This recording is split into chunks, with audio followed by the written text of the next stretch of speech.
The Vandenreich have invaded. Ichigo is trapped in Hueco Mundo, and the death toll is catastrophic. It appears that Soul Society is doomed.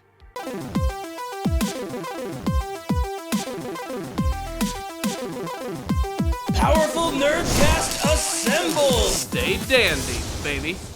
Hide your Bankais and bring a first aid kit because Soul Society is officially fucked. That's right, my friends, in the latest episode of Bleach, the 1,000-Year Blood War, the Wandenreich, the Quincy have officially invaded Soul Society, and they are immediately cutting down everyone in their path. This was a bloody, terrifying kind of episode, which was honestly kind of perfect because it's Halloween! And the Wandenreich might as well be stalker serial killers in this episode because they just run a train over Soul Society, absolutely destroying them in a very over-the-top fashion. Yes, this episode was pretty much watching Soul Society get their asses handed to them for about 20 minutes. And to make matters worse, it looks like Ichigo is not going to be able to help. His battle with Quilge seems like it's wrapping up really quick, where we even get to see that Urahara manages to help out by blasting a massive hole through Quilge's chest, and as Ichigo's about to make his way to Soul Society, suddenly we get to see that, like the freaky Michael Myers-esque killer that he is, Quilge gets up, closes the barrier, and prepares to finish off Ichigo in a monstrous fashion.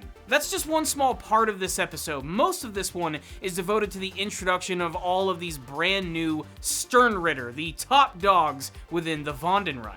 It's also a great way to reintroduce a lot of classic characters to the Bleach series. This is one of those episodes that if you were watching it in a theater with a lot of people, every single time a character appeared on screen, everybody would be losing their shit.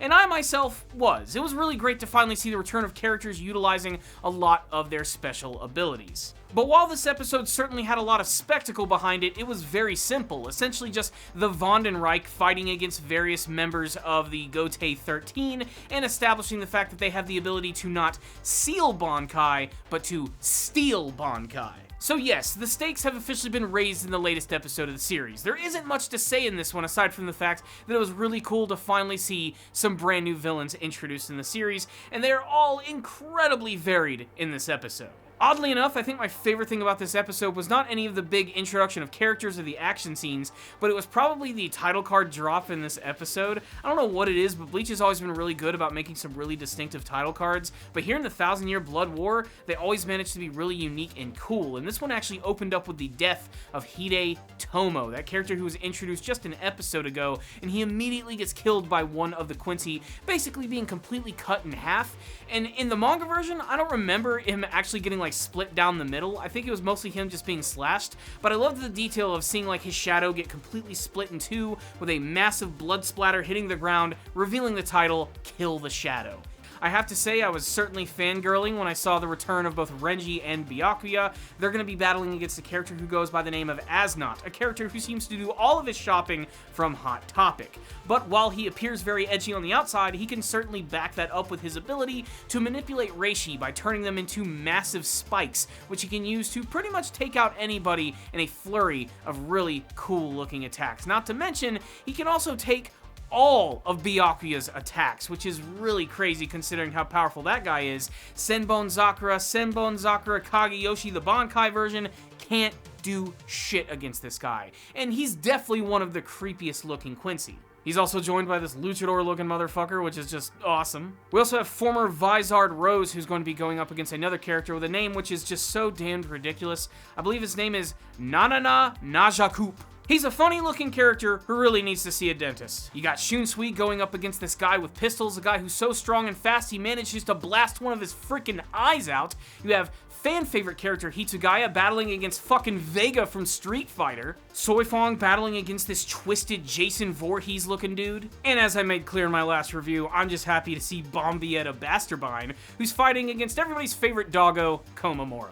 I think you'll find I'm incredibly biased. Every single time there's a scene with Bombietta, I'm going to love it, and it looks especially cool here. She quite literally is able to kick around reishi balls like a frickin' soccer ball. Ultimately, this entire episode highlights how powerful the Vandenreich are, especially because they have the ability to steal the Bankai of their enemies, effectively making them a non-issue for them. They're just gonna waltz in and destroy everything at their leisure, and they're gonna do it in a very flashy way. Yet for some reason, Ichigo's powers cannot be stolen. His Bankai cannot be contained.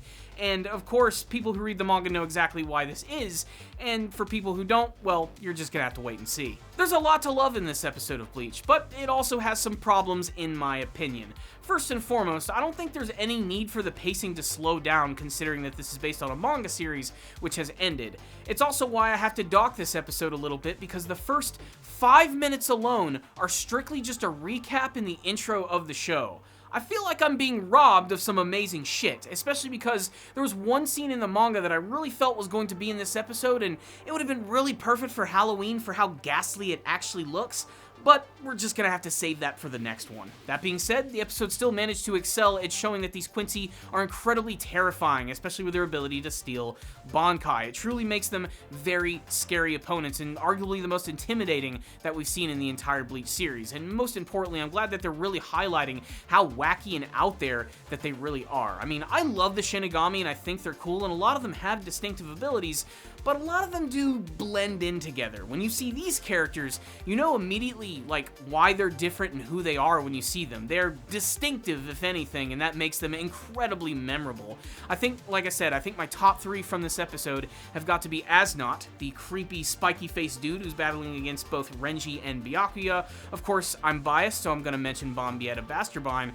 but I really loved that dual pistol-wielding guy that Shunsui is actually going up against. He looks really unassuming, but the fact that he's able to catch someone like Shunsui off guard really shows that these guys are not kidding around. But there's going to be a lot more to look forward to here. I think things are really going to pick up here, really showing that the next half of this season is just going to be exploding with tons of crazy action. For those who don't read the manga, I absolutely envy the fact that you're about to see all of this stuff for the very first time. And still, so far, I do believe that the anime version is doing the manga justice, and maybe even doing it just a little bit better. Let's hope that it can keep it up and maybe reduce some of these recap scenes at the beginning of the episodes, because honestly, they're unnecessary and they take away from the good stuff of the episode. Maybe it's a budget saver, maybe not. The point is, this was still a decent episode, which is why I'm going to give it a 3 out of 5. Not perfect, not great, kind of average, but still incredibly entertaining. Of course, your thoughts may differ. You might have liked this episode a lot more than me, and you might have even just hated it. So make sure to sound off in the comment section and tell me what you thought about it, your favorite moments, your favorite Quincy, which was introduced in this episode, maybe the return of one of your favorite characters, and what you hope to see from the rest of the 1,000-year Blood War. So thank you guys so much for watching this video. I'll see you all next time, and as always, stay damn, baby.